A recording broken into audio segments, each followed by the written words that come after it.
고린도후서 2장을 봅니다. 14절에서 17절입니다. 항상 우리를 그리스도 안에서 이기게 하시고 우리로 말미암아 각 처에서 그리스도를 아는 냄새를 나타내시는 하나님께 감사하노라.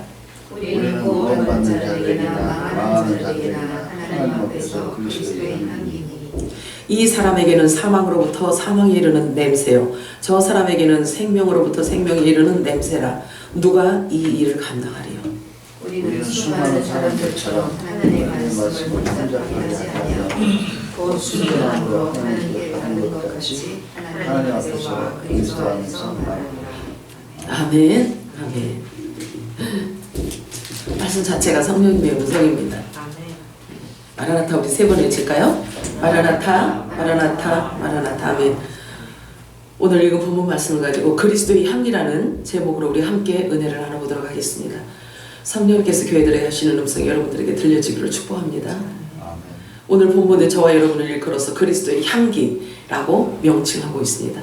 향기는 맹인도, 귀머거리도, 말을 못하는 벙어리, 안진뱅이조차도 누구에게나 동일하게 전달되어지고 적용이 되는 것입니다. 그래서 이 모든 사람이 향기가 될 수 있고 또 이 모든 이들이 맡을 수 있는 것이 또한 향기입니다. 구약의 율법 제사 중에 소제를 제외한 모든 제사는요 다 제물을 불에 확 태워서 하나님께 드려드리는 이 불살라드리는 그런 게 있었어요. 자, 레위기 6장 15절에서 17절 읽어볼까요? 시작. 그 소재의 고운 기름가루 한 움큼과 소재를 오이의 위향을 가져다가 기념물로 제단 위에서 불살라 여호와 앞에 향기로운 냄새가 되게 하고 그 나머지는 아론과 그의 자손이 먹되 누룩을 넣지 말고 거룩한 곳 회막 뜰에서 먹을지니라. 그것에 누룩을 굽지 말라. 이는 나의 화제물 중에서 내가 그들에게 주어 그들의 소득이 되게 하는 것이라. 속죄제와 속건제 같이 지극히 거룩한지. 아멘. 이렇게 모든 제물은 하나님께서 태워서 하나님께 올렸어요. 향으로 올렸어요. 그래서 여기서 말하는 속죄제는요 하나님께 지은 죄를 씻음 받는 것을 말하고 있습니다. 속건제는 사람이나 성물이나 이제 형제들 간의 어떤 이런 범한 죄를 속함받는 것을 말합니다. 즉 회개와 용서에 대한 하나님의 은총을 말하는 것입니다. 여기에서 말하는 불에 태워서 하나님께 향기로운 냄새로 드려진 이 화제물은 곧 예수 그리스도가 십자가에서 죽으시는 것을 모형하고 있는 것입니다. 자, 속죄제, 속건제와 같은 제사의 의미는요 하나님의 종들과 관련되어 있다라고 보면 돼요. 그러면 이제는 이번에는요 그리스도의 신부를 의미하는 에스더를 우리가 한번 살펴보려고 합니다. 에스더 2장 12절 13절 읽도록 합니다. 시작. 천하가 세계로 아수의 왕의 교회로 12달 동안을 행하되 6달은 언약 기름을 쓰고 6달은 향품과 여자에게서는 나눔을 써서 몸을 정결하게 하는 기한을 갖지며 선녀가 왕에게 나갈 때는 그가 구한 것을 다 주고 공에서 왕으로 가지고 가고. 아멘. 이렇게 그냥 우리가 문자적으로 책처럼 이렇게 성경을 막 읽어왔는데요. 사실은 이게 율법이지만 구약에 있는 말씀이지만 신약에서 이것을 다 풀어서 설명해주고 있어요. 다 풀어 설명해주고 있어요. 여기에서 말하는 여자는요 율법 안에 있는 아들 후사를 말하고 있어요. 저와 여러분이 종교 생활을 할 때는요 율법 아래에서 종처럼 지냈잖아요. 그잖아요?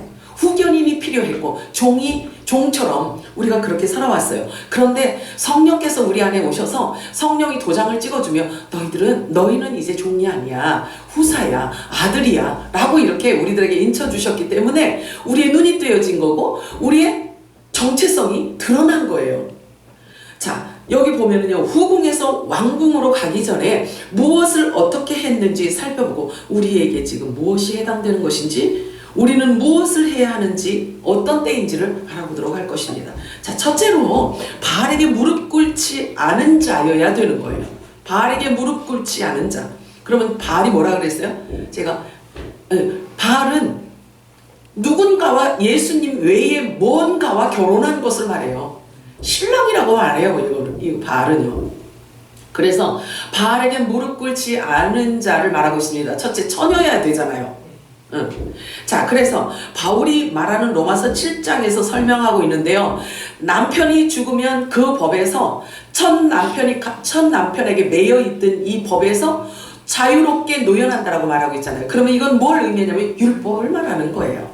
그래서 율법의 남편으로부터 벗어난 자여야만 되는 것입니다. 그리고 왕 앞에 나가기 전에는 반드시 왕이 정한 규례를 알고 그대로 행해야 된다는 거죠.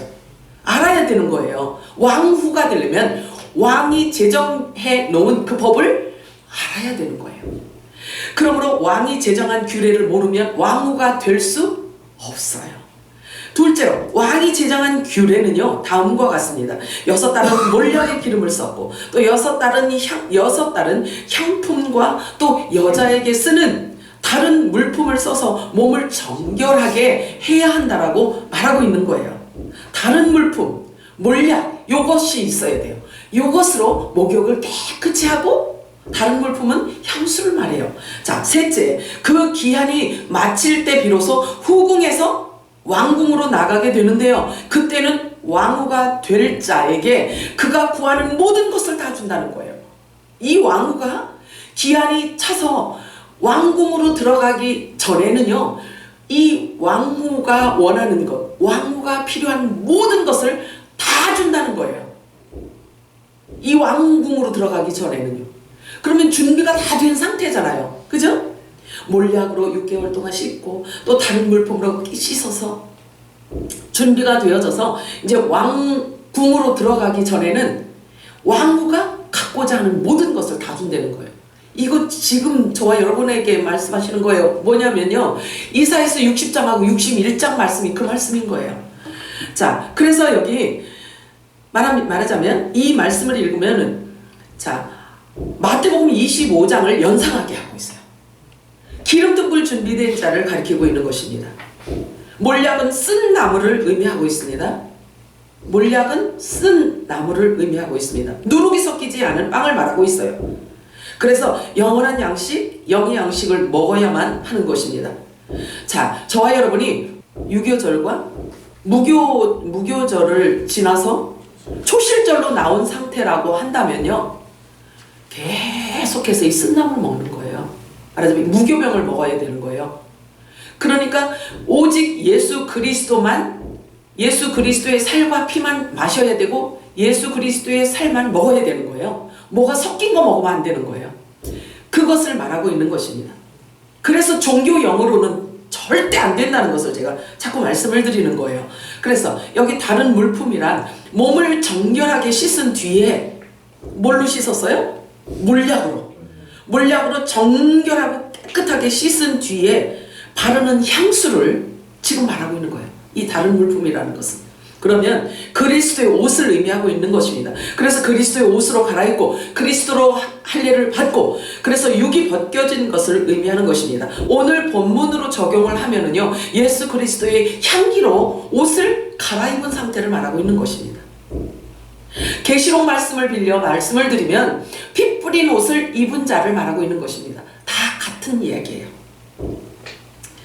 자, 그래서 그리스도의 할례로 육이 온전히 벗겨진 완전한 대로 나아가고 빛나고 깨끗한 세마포 옷을 입도록 허락받은 자를 일컬어서 말하고 있는 거예요.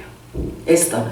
그래서 에스더는요, 지금 저와 여러분을 상징하고 있는 것입니다. 신부를 상징하고 있어요. 그래서 이 세마포 옷은 성도들의 옳은 행실이라고 말씀하고 있어요. 그러면 이 옳은 행실이란 마지막 때 반드시 먹어야 하는 양식을 먹은 자들이 말씀을 붙들고 순종과 믿음의 삶을 사는 것을 말합니다. 그래서 몸을 정결하게 하는 정해진 기한이 차면 신랑이 공중에서 이리 올라오라 라는 이 복된 소리를 듣게 되는 거예요. 그래서 하늘 왕궁으로 들어가게 되는 것입니다. 그런데 중요한 것은 그가 왕궁으로 들어갈 때 신부가 구하는 모든 것을 다 가지고 왕궁으로 간다는 거예요. 그렇게 기록하고 있습니다. 그것은 열매를 말하는 거예요. 열매. 왜냐하면 가을절기는 추수기간이라고 그랬잖아요. 그래서 열매를 가져가는 거예요. 하나님은 열매를 가져가십니다. 그래서 하늘의 모든 신령한 복으로 저와 여러분이 하늘에 신령한 모든 복, 영적인 양식으로 인하여서 맺게 되어지는 그 모든 열매를 다 갖고 가는 거예요. 왕궁으로, 하늘 왕궁으로. 어떤 열매를 맺으라고 했나요? 성경에 보면 열매를 가져가세요. 하나님은 다른 거 필요 없어요. 열매를 가져가세요. 그래서 구하는 것이나 생각하는 것에 넘치도록 하여 하나님께서 우리들에게 주셨는데요, 그것은 곧 열매 맺으라고 주시는 거예요. 하늘의 모든 신령한 복을 우리들에게 주신 이유, 그래서 우리가 육을 입고 있는 동안에 육을 벗으면서 그 신령한 영적인 복을 받은 자로서 아버지가 원하시는 열매를 풍성히 맺어서 하늘 왕궁에서 부르실 때 그대로 갖고 가는 거예요. 저와 여러분 자체가 열매인 거예요. 그래서 풍성한 열매를 신랑 그리스도에게로 갈 때 가져가게 되는 것입니다. 그래서 성령의 열매, 빛의 열매, 그것은 곧 하나님의 전신갑주를 입은 것을 말하고 있습니다. 그래서 하나님의 전신갑주를 입고 맺은 모든 풍성한 열매들을 가져가게 되는 것입니다. 성경이 말씀하고 있는 열매는 손에 어떤 물건을 이렇게 갖고 가는 이 열매를 말하는 게 아니에요. 신부 자신을 말합니다. 그래서 영과 혼과 몸이 말씀과 기도로 온전히 거룩하고 보존된 상태를 말하고 있는 것입니다. 왕이 정한 규례대로 몰약 기름을 쓰고 향품과 다른 물품을 써서 몸을 정결하게 하는 그 기한이 맞춰지게 될 때 후궁에서 왕궁으로 이동하게 되는 것입니다.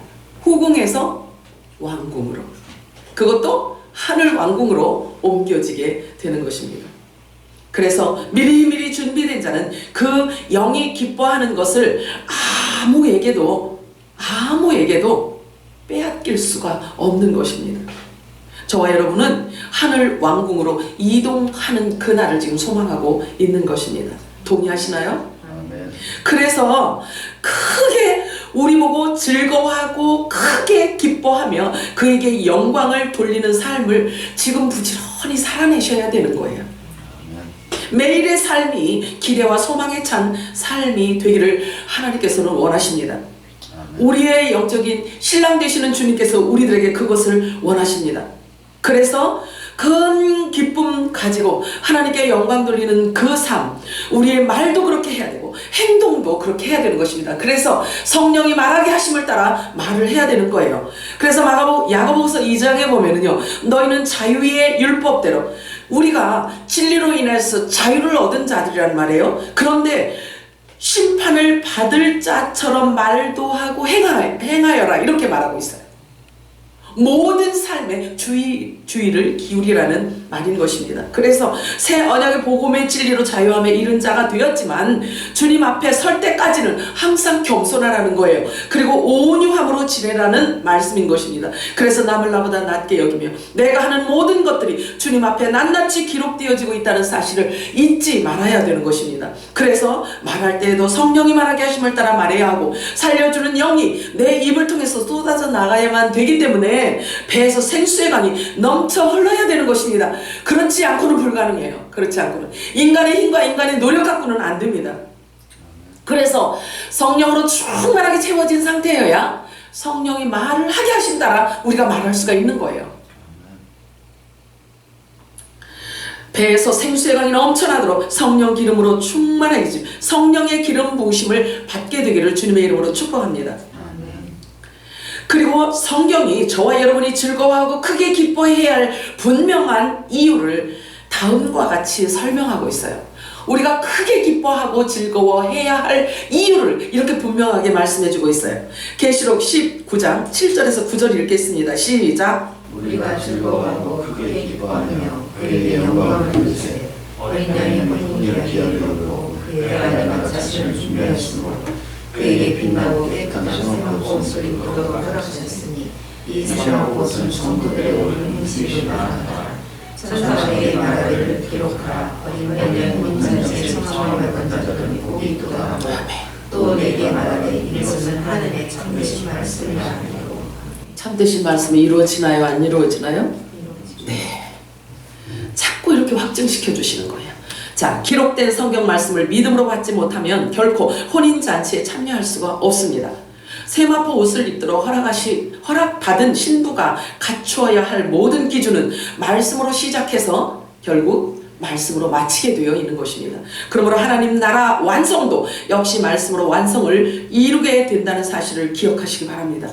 우리가 기뻐할 것은 우리가 신랑을 택한 것이 아니고 신랑이 우리를 택하시고 너무나 기뻐하신다는 사실 때문에 그렇습니다. 왕이 제정한 규례대로 잘 준비하고 기한이 맞춰졌을 때 왕궁으로 인도되어 가는 이 에스더를 한번 봅니다. 에스더 2장 17절 18절 읽겠습니다. 시작. 모든 여자보다 에스더를 사랑하고 왕과 천녀보다 왕 앞에 더 존중하는지라.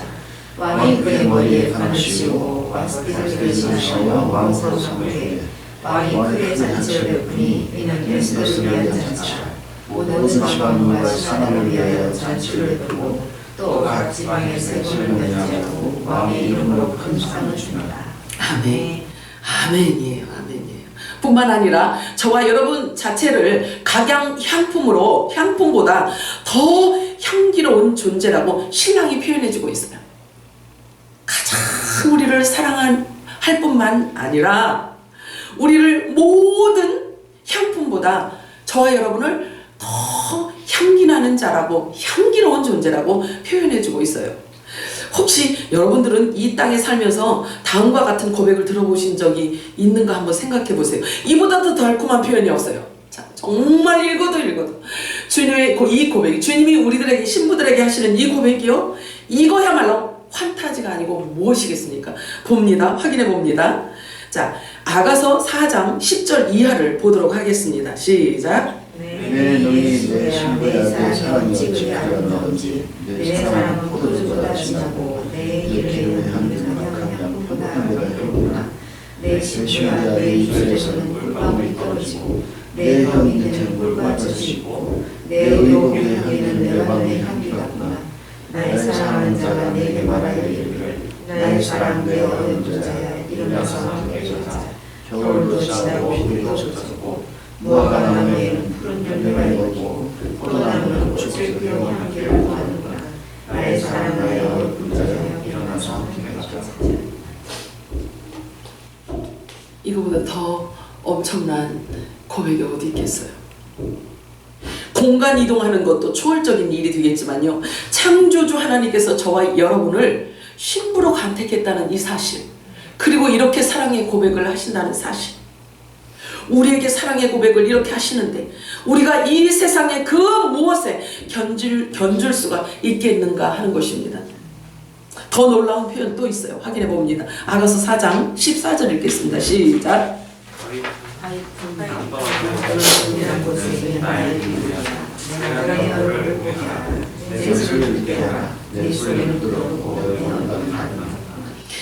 신부로 단장한 자들이 신랑에게 고백하는 그 모든 읊조림을 다 듣고 계시되 그 읊조리는 그 목소리가 이렇게 아름답다는 거예요. 자, 저와 여러분을 여기까지 인도하신 우리 주님께서요, 이게 방법이에요. 하나님께서 우리를 어떻게 보호하셨는지, 이게 모양이 어떤 모양이냐면 이런 모양이에요. 제가 이 말씀을 보면서 그런 생각이 들었어요. 바다가 있어요. 바다가 이렇게 큰 바다가 있는데요, 바위가 산의 육지에서 바다 쪽으로 이렇게 가 있어요. 바위가. 그래서 바위가 이렇게 쭉 나가 있단 말이에요. 그러면 여기에는요, 동물들도 올 수가 없는 곳이에요. 그래서 이 바위 틈에 우리를 여태까지 숨겨놨다는 거예요. 그래서 이제 저와 여러분을 이제 꺼내는 거예요. 빛의 아들들로 꺼내는, 그렇게 숨겨놨다가 동물들에게 잡혀먹지 않도록 그렇게 숨겨놨다가 바위 틈 낭떠러지 은밀한 곳에 숨겨놓았던 신부들을 이제 불러내고 계시는 것입니다. 꽁꽁 숨겨놓고 얼마나 안전한 지대인지 짐승들도 넘보지 못하게 하시고 악한 자가 만지지도 못하게 보존해 두었던 신부들을 이제 불러내시는 장면인 거예요. 완전 감동이고 감격 자체 아닌가요? 이 말씀이 여러분을 향한 신랑의 목소리로 들려지기를 주님의 이름으로 축복합니다. 또한 하나님께서 기쁘게 받으시는 것 중에는요, 빌립보서 4장 18절에 보면 향기로운 제물, 물질도 하나님께서 향기로운 제물로 받으십니다.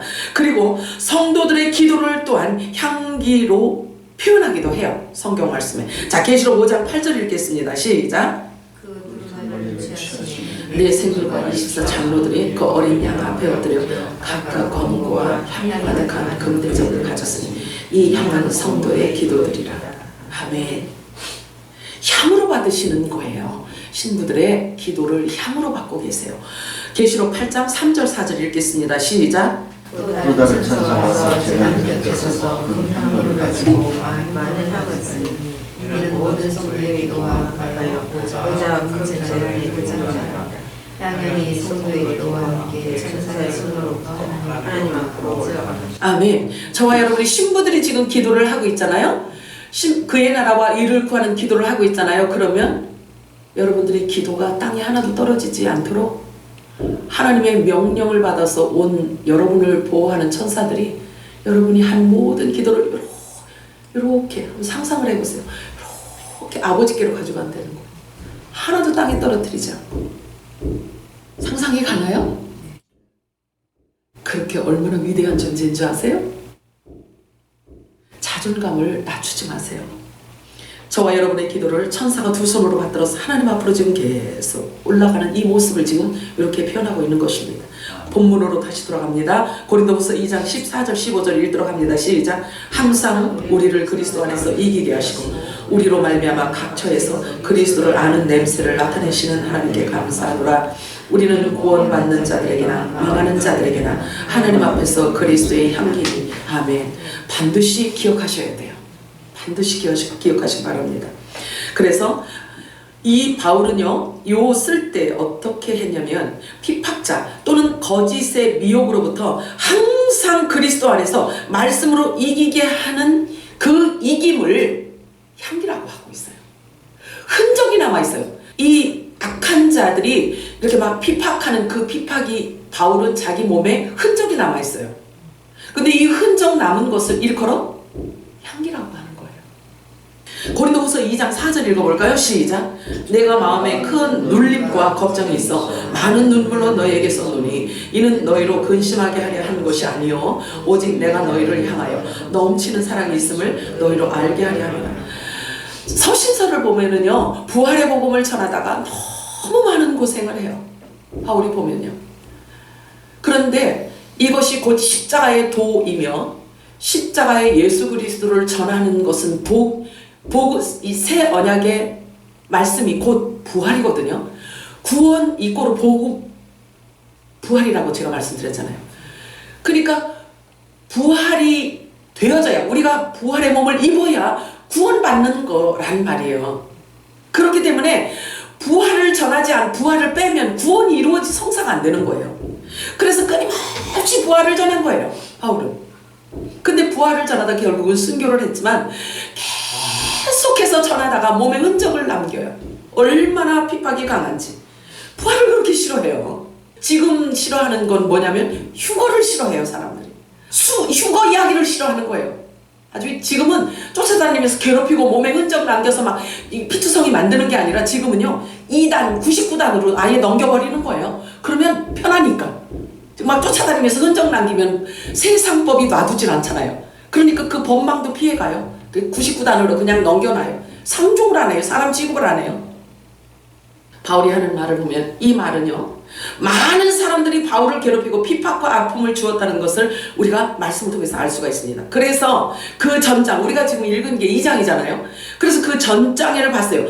고린도 후서 1장을 살펴보았더니 어떤 고통과 어떤 괴로움을 당했냐면 이 부활을 전하다가 그런 거예요. 자, 고린도후서 1장 18절 19절이네요. 자, 읽겠습니다. 시작.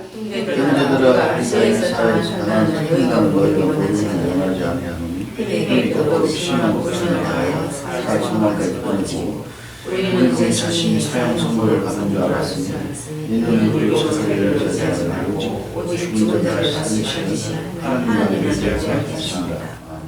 이 믿음이 없었으면 어떻게 견뎠겠냐고요. 살 소망까지 없어진 상태인데 이러한 고통과 핍박 속에서도 부활의 생명을 맛본 바울은요, 이 새 언약의 말씀으로 소망 가운데 잘 견뎠어요. 그래서 이긴 것을 일컬어 그리스도의 냄새. 나 건드리지 마. 내 몸에는 예수 흔적만 있어. 이것이 곧 그리스도의 냄새라고 말하고 있는 것입니다. 그리스도의 향기라고 말하는 것입니다.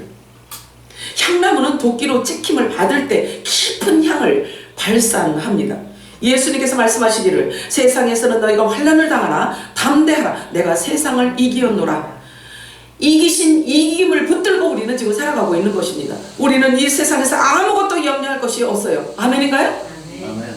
예수 그리스도 우리의 믿음의 사령관이기 때문에 그렇습니다. 믿음의 사령관인 예수 그리스도께서 세상을 놓으셨기 때문에 우리는 염려할 것이 없는 거예요. 자, 요한일서 5장 4절 읽겠습니다. 시작. 무릇 하나님께로부터 난 자마다 세상을 이기느니라. 세상을 이기는 승리는 이것이니 우리의 믿음이니라. 아멘이죠? 자, 이 믿음이 바로 부활 복음인 것입니다. 이 믿음은 우리에게 약속해 주신 말씀을 믿는 믿음을 뜻하는 것입니다. 하나님께서 우리들에게 주신 약속의 말씀을 붙들고 있는 그 믿음, 그 말씀이 내 안에 임해 있는 것, 내 심령 속에 새겨져 있는 이것이 믿음이란 말이에요. 내가 믿어야지 이게 아니고요. 저와 여러분 안에 하나님께서 약속하신 그 말씀이 우리 마음 속에 새겨져 있는데 그 새겨져 있는 그것 자체가 믿음이라는 얘기예요. 믿음의 결정체가 예수 그리스도이시잖아요. 사람의 의지로 믿어야지 해서 이거 믿어지는 게 아니란 말이에요. 하나님께서 우리에게 성령을 선물로 주신 이유는 믿음으로 말미암아 구원을 받게 하려 하심인 것입니다. 그래서 믿음의 결국은 곧 영원 구원이기 때문에 그렇습니다. 담대하라 내가 세상을 이겼노라. 나의 이김이 곧 너희의 이김이기 때문이다 라고 말씀하십니다. 아멘이죠? 로마서 8장에 보면 모든 일에 우리를 사랑하시는 이로 말미암아 넉넉히 이기느니라 라고 고백합니다. 자, 베드로후서 1장 11절 보면은요, 구주 예수 그리스도의 영원한 나라에 들어감을 우리들에게 넉넉히 주시리라. 아멘이죠? 새 언약의 말씀, 부활의 말씀이 곧 향기이며 곧 냄새인데 각각 그 냄새가 다르게 전달되어지는 것을 우리는 알 수가 있습니다. 자, 고린도후서 2장 16절 한번 읽어볼까요? 시작. 이 사람에게는 사망으로부터 사망이 이르는 냄새요 저 사람에게는 생명으로부터 생명이 이르는 냄새다. 누가 이 일을 감당하는 무슨 뜻인지 알겠나요? 알겠죠? 같은 메시지가 전해지는데도요, 혼의 생명은요 혼으로 홀랑홀랑 다 받아먹어요. 그래서 육으로 다 사용해요. 그거를 영으로 받지를 못해요. 왜? 자기 양식이 아니기 때문에 그래요. 다시 말해서 새 언약의 천국 복음 부활의 말씀을요, 향기 곧 냄새라고 하는데 이 냄새가 어떤 사람에게는 사망으로 이르게 한대요. 사망에서 사망으로 계속 이르게 한대요. 그런데 또 어떤 사람에게는요, 이 던져지는 이 말씀이 생명에서 더욱 생명으로 이끌어간다는 거예요. 이렇게 달라진다. 이 분리를 지금 얘기하고 있는 거죠. 그래서 이러한 일에 대해서 어떻게 사람이 이것을 감당할 수 있냐 이거예요. 이것을 어떻게 감당하냐 이거죠. 사람이 해보자 노래가자 뛰고 한다고 해서 되는 게 아니라고요. 이게요. 감당할 사람은 감당할 수가 없다는 거예요. 이것은 향으로 나타나는데 이거 그냥 이게 무슨 말이 아니라 향으로 나타나는데, 자, 그래서 몸에 진한 향수를 발랐는데 보세요. 그 향기를요 사람이 막을 수가 없다는 거예요. 막을 수 없어요. 혼의 사람은 아무리 진리의 사랑을 쏟아 부어도요 영의 양식을 받지 못한다는 거죠. 알아듣지 못한다는 거예요. 들을 때는 고개를 끄덕거리면서 맞긴 맞는데 돌아서면 자기 양식이 아니기 때문에 다 사망에서 사망으로 이르는 양식이 되어버린다는 거예요.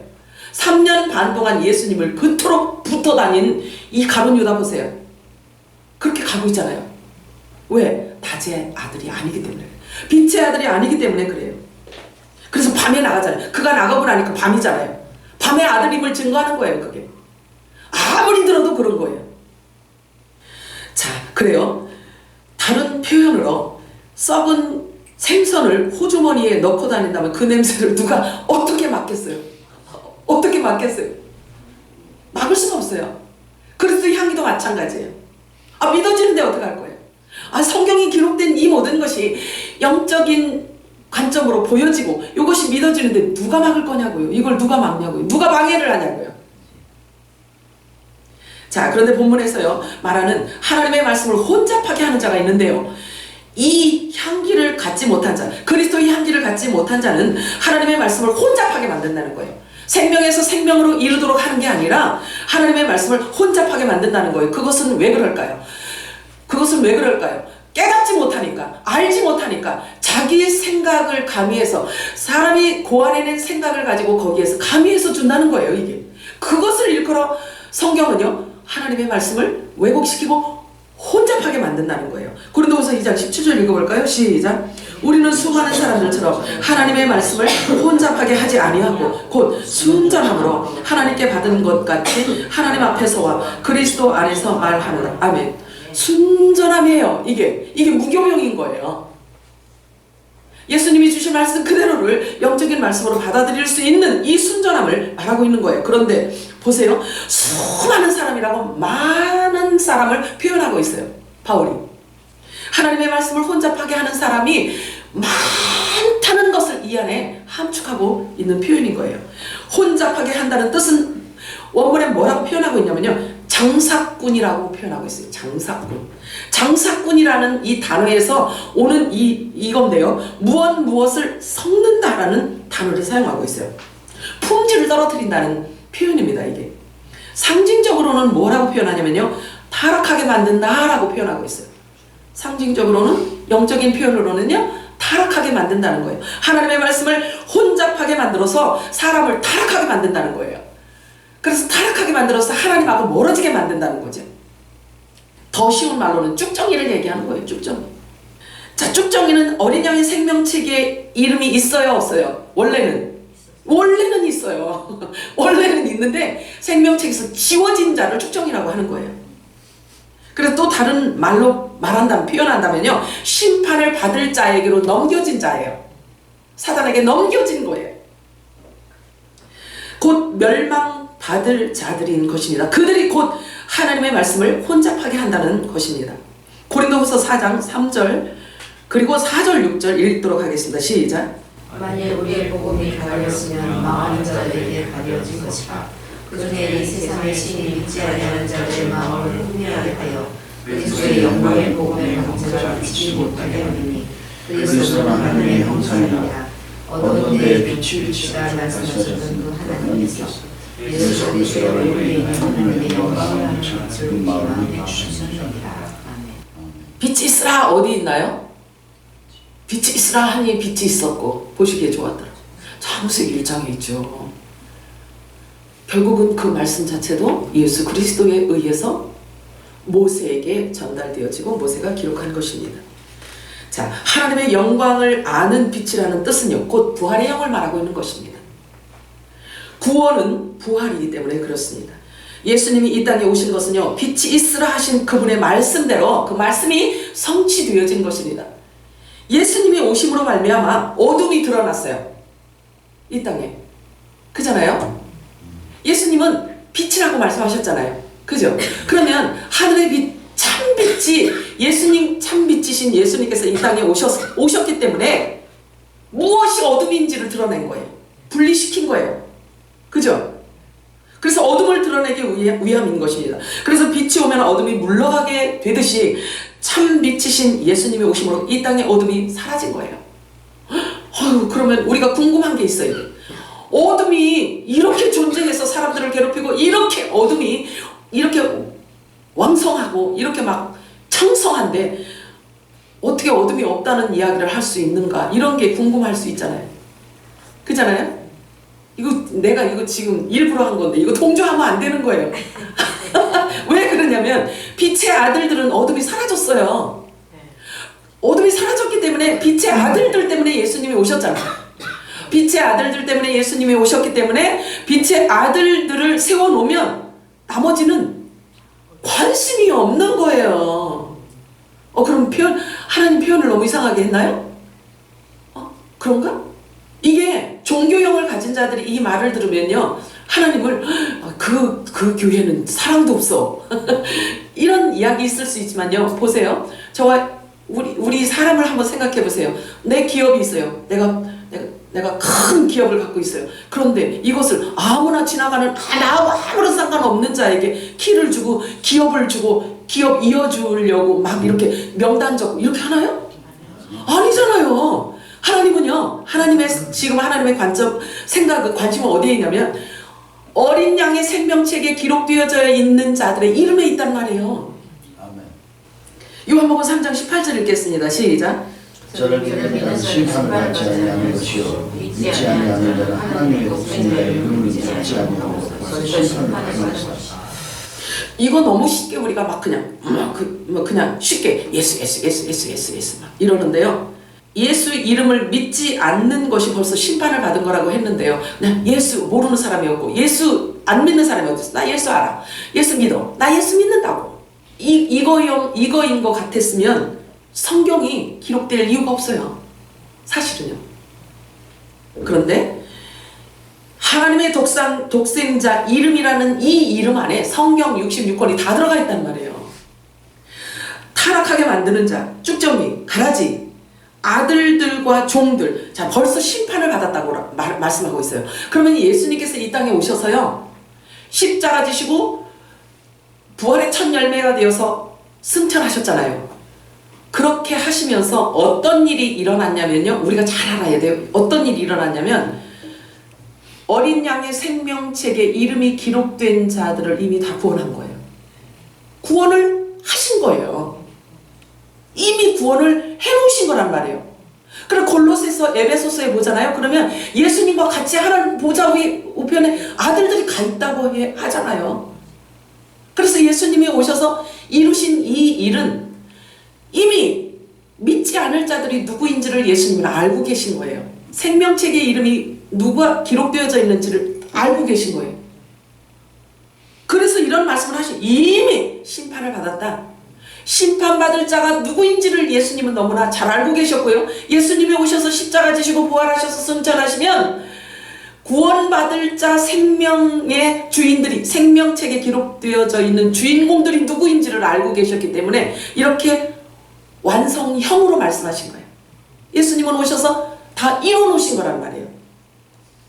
그래서 벌써 심판을 받았다 이렇게 말씀하시는데, 타락하게 만드는 자, 여기 보니까 하나님 말씀을 혼잡하게 하는 자, 쭉정이, 가라지, 또한 아들들과 종들, 마지막 때 짐승의 666 열매들이 누구인지를 예수님은 알고 계신 거예요. 그래서 그들에게 선언을 하시는 거예요. 예수님이 너희들은 이미 심판을 받았다 이렇게 말씀하세요. 그런데 빛의 아들들은요, 어둠의 자식처럼 그 율법 아래서 그냥 종로로 태고 있었어요. 종로로. 그런데 진리의 성령께서 오셔서, 성령이 오셔서 끄집어낸 거예요.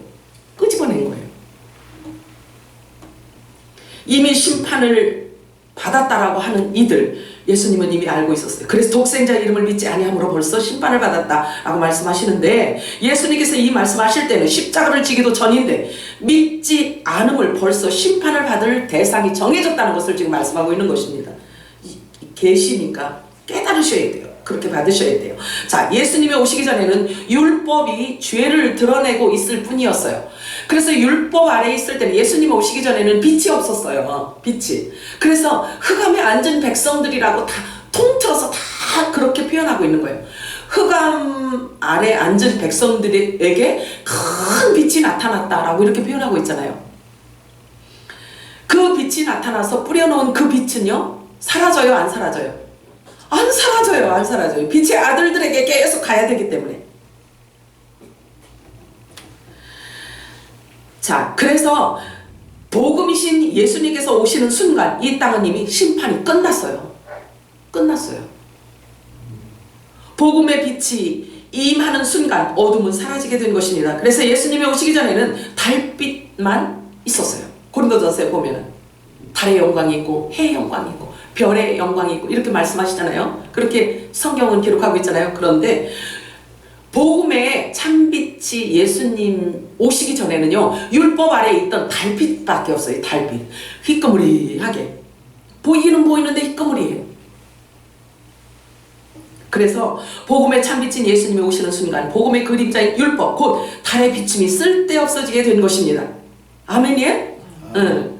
예수님이 오시는 순간 심판은 이미 끝이 났어요. 그래서 오시는 순간 택정함을 받은 자들은 이미 구속이 끝나버린 거예요. 그래서 바울은 그런 말을 해요. 로마서 12장 2절에. 그래서 마음을 새롭게 하라는 거예요. 우리 보고. 진리의 성령이 우리 안에 임하여서 우리의 존재, 우리의 정체성을 드러내주면 너희들이 마음을 새롭게 하라는 거예요. 예전에 우리의 존재, 우리 정체성이 불분명하였을 때, 달빛 아래서 희꺼무리 했을 때, 이때를 생각하지 말고, 이때를 생각하지 말라는 거죠. 그래서 마음을 새롭게 하라는 것입니다. 그래서 그것이 우리가 해야 할 일인 거예요. 아멘이죠? 우리가 마음을 새롭게 하는 것은 하나님의 뜻을 알 때 새롭게 할 수 있어요. 그잖아요. 그래서 하나님의 뜻을 알라는 거죠. 그리고 심판받을 자는요, 심판을 받았다는 말이에요. 이미 심판받을 자는 이미 심판을 받았어요. 사람이 사정한다고 되는 게 아니에요. 사정한다고. 이제는 그 열매를 거두는 때가 된 거예요. 계절상. 아멘이에요? 이제는 씨를 뿌리는 때가 아니고 열매를 거두는 일만 남은 거예요. 하나님께서. 그래서 열매만 거두 가신다는 거예요. 자, 그래서 저를 믿는 자는 심판을 받지 아니하는 것이요, 심판을 받지 않는 이들은 과연 누구일까요? 심판을 받지 않는 자들은 누구일까요? 아들들이에요. 지체들이에요. 네. 그리스도가 머리가 되고 지체를 이룬 이 지체가 심판을 안 받는 거예요. 물론 우리가 육을 입고 있기 때문에 우리가 자칫 죄를 짐짓, 이렇게 표현을 해 바울이. 짐짓 죄는 지을 수 있지만 이건 구원하고 관계없는 죄예요. 왜 그러냐면 그것을 사도 요한이 그걸 설명해 주고 있잖아요.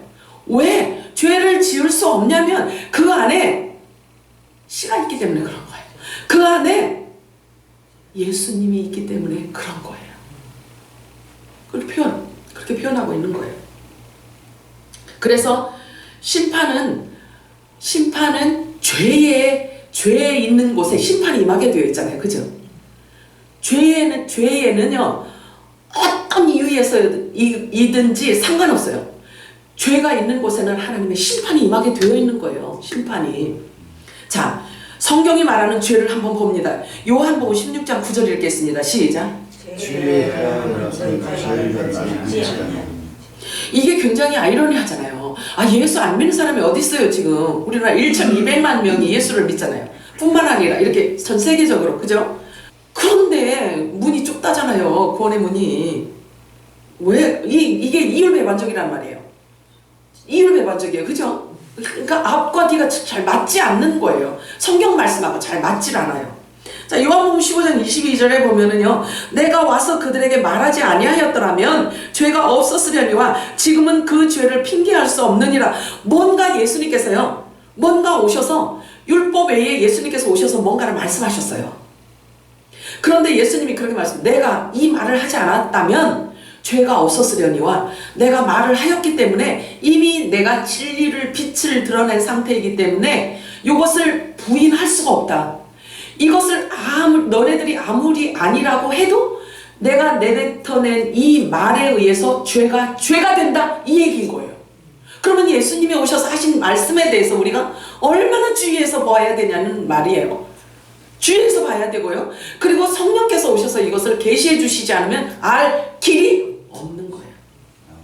아들들에게만 그래서 주시잖아요. 아들들에게만. 그리고 좋은 상이라고 하고 그거 보고 열쇠라고, 천국 열쇠라고 이러잖아요. 후사인 아들들에게만 주시죠. 열쇠를, 천국 열쇠를. 아무나 열고 들어오면 도둑한테, 강도한테 주시겠냐고요. 아버지가. 맞습니다. 진리의 성령이 오실 때에 그가 나를 증언하실 것이요 너희도 처음부터 나와 함께 있었으므로 증언하느니라. 요한복음 15장 26절 27절 이렇게 말씀하고 있어요. 자, 보세요. 저와 여러분을 일컬어 제자들에게 하신 말씀이에요. 키를 주는 자들에게 말씀하시는 거예요. 너희들은 말이야, 진리의 성령께서 오시면 나에 대해서 내가 한 모든 말을 너희들에게 생각나게 할 것이고 그것을 증거하게 할 것인데 너희들은 본래 나를 아는 자야, 나와 함께 했던 자야 라고 말한다고요. 요한복음 15장에 그렇게 말씀하고 있어요. 이 말씀이 성취되지 않잖아요. 내 거가 안 되잖아요. 그러면 의심해야 돼. 너희들은 처음부터 나와 함께 있었다는 거예요. 안 믿어도 다 할 수 없지만 예수님이 이렇게 우리들에게 아주 직설적으로 말씀하고 계세요. 자, 그래서 믿지 아니하는 자는 하나님의 독생자 이름을 믿지 아니함으로 벌써 심판을 받았다고 라고 말씀하고 있어요.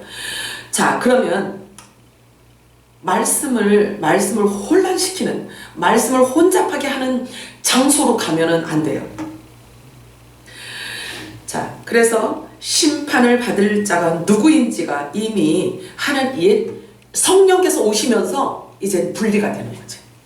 늦은 빛 성령이 오시면서 이제 분리가 되는 거예요. 어둠에 속하지 않은 낮의 아들들은요, 성령의 음성을 듣게 되어 있어요. 그리고 영적인 양식으로 받아 먹을 수가 있어요. 딱딱한 음식을 먹을 수가 있어요. 익숙하지 않아도요, 자기가 먹을 양식인지 아닌지 분별이 돼요. 자, 영의 생명은 자기가 먹을 양식이기 때문에 믿음으로 받아요. 영의 말씀이 선포되어질 때. 그래서 반드시 영원한 복음은 다시 예언되어져야 하고, 아들들은 반드시 그 말씀을 영의 양식으로 먹어야만 되는 것입니다. 계시록 21장 23절 읽겠습니다. 시작. 그 성은 해안가에 달린 빛을 수 없으니 하나님의 영광을 비치고 어린 양의 얼굴이 있습니다. 아멘. 이 빛의 아들들을 통해서 하실 일들을 지금 표현하고 있는 것입니다. 하나님은 우리에게 계속 말씀하고 계세요. 하나님은 영이신데, 영이신 하나님께서 영에게 계속 말씀하세요. 계속 말씀하고 계신 거예요. 우리가 지금 성령의 음성을 계속 듣고 있잖아요. 세상에는 너무나 많은 영이 있어요. 세상에는 너무나 많은 소리가 있어요. 그러나 우리 귀는 어디에 열어야 되냐면 오직 예수 그리스도에게만 귀를 열어야지만 되는 거예요. 한 분 예수 그리스도에게 귀를 열어야만 되는 것입니다. 참빛이 오신과 동시에 이 땅에 어둠이 사라져버린 것입니다. 멸망당할 자, 즉 심판을 받을 자들이 누구인지 너무도 확실하게 성경은 기록하고 있습니다. 어린 양의 생명책에서 지워진 자들은 쭉정이입니다. 첫 아담의 자손 가운데에서 음녀의 미혹으로 말미암아 우상을 섬기게 됐는데요, 타락함으로 인해서 쭉정이들이 된 것을 말하고 있어요. 그들은 본래 누구 후손이냐면요, 셋의 계보로부터 온 자들이에요. 셋의 계보로부터 온 자들인데 쭉 내려오다가 우상숭배를 하게 되는 거예요.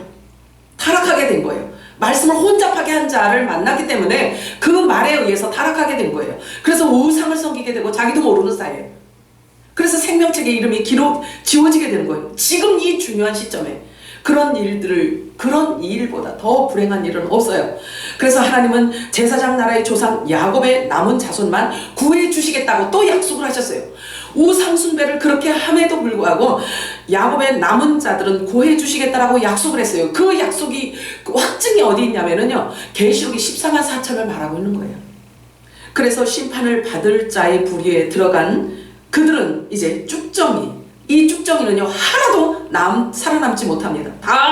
다 불에 살라지게 되어 있습니다. 그래서 예수님은 씨 뿌리는 비유를 말씀하시기 전에 이미 누가 심판을 받을 자인지를 다 알고 계셨고, 어린 양의 생명책과 다른 생명책에 기록된 자들을 이미 다 알고 계셨다는 뜻이죠. 누가복음 11장 23절 읽어볼까요? 시작. 나와 함께 아니하는 자는 나를 반대하는 자요, 나와 함께 오지 아니하는 자는 해치는 자라. 가만히 있으면 되는데 가만히 있어도 해치는 자라는 거예요.